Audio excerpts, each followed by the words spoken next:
Hello everyone, as we are learning here class 10th real numbers fundamental theorem of arithmetic 1 mark questions since 2012 previous year question paper we are solving. Question number 12, again this is the important kind of the question.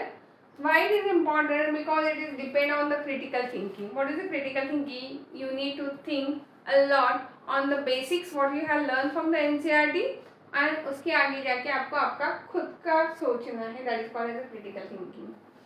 If n is a natural number then 2 into 5 raised to n. What is mean by the n is a natural number? So these numbers are the positive numbers. Yes, these numbers are the positive numbers. अगर negative होता है तो power denominator, वो आपका number कहाँ पे जाएगा? Denominator में जाएगा. Yes, so it is important कि आप क्वेश्चन अच्छे से रीड करो. n is a natural number then 2 into 5 raised to n plus 6 raised to n always ends with the 1, 4, 3 and 2. This question was asked in the standard mathematics term 1 examination 2022. Yes, you might be observe that while going from the 2012 जैसे हम लोग आगे आगे बढ़ते जा रहे question थोड़े से डिफिकल्ट होते जा रहे. डिफिकल्ट नहीं बोल सकते हम लोग, basically depend on the critical thinking. क्योंकि 2020 में सीबीएसई ने किया था 30% क्रिटिकल थिंकिंग.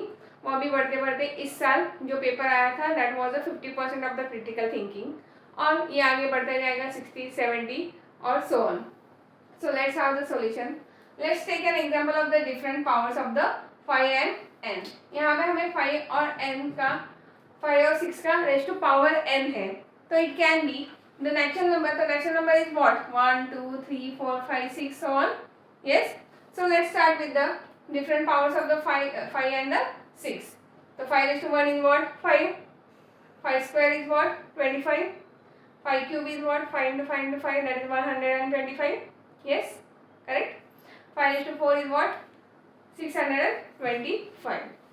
तो उसके लिए पहले बच्चों learn the tables 1 to 30, squares 1 to 50 and the cubes 1 to 30 by heart learn कर लो.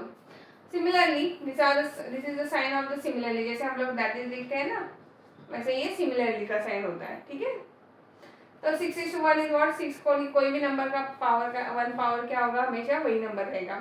6 स्क्वायर 36, 6 का स्क्वायर 36 है. 6 cube is 216 and 6 to 4 is 1296. अगर यहाँ पे ऑब्जर्व करते हो 5 का कोई भी पावर ले लो तो उसका वंस प्लेस क्या आ रहा है? आपका 5 आ रहा है. यस, 6 का कोई भी पावर ले लो, 6 का वंस प्लेस भी क्या आ रहा है? हमेशा अगर 5 आ रहा है. हमने फॉर एग्जाम्पल यहाँ पे 4 पावर तक लेके देखा है. ठीक है, now it is clear that 5 raised to n always ends with the 5 जो हमने देखा. ठीक है, similarly 6 raised to n always ends with the 6.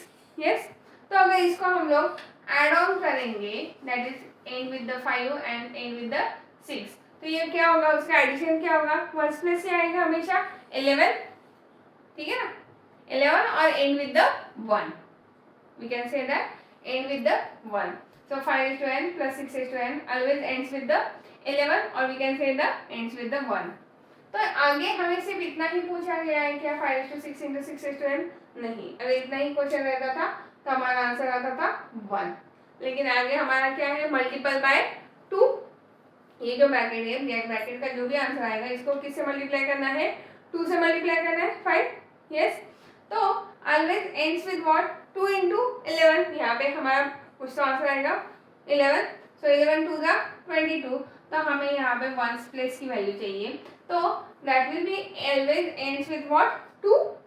and so it will always ends with the 2 and therefore option D is the correct answer.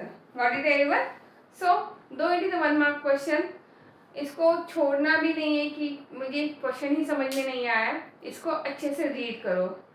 अगर statement समझ में नहीं आता है, रीड वर्ड बाय वर्ड, एक एक वर्ड को समझ लो, एक एक वर्ड का मीनिंग समझ लो और उसके बाद इसको सॉल्व करना है. Understood with this? Yes, if you getting it, enjoying it, please subscribe my channel and keep on watching.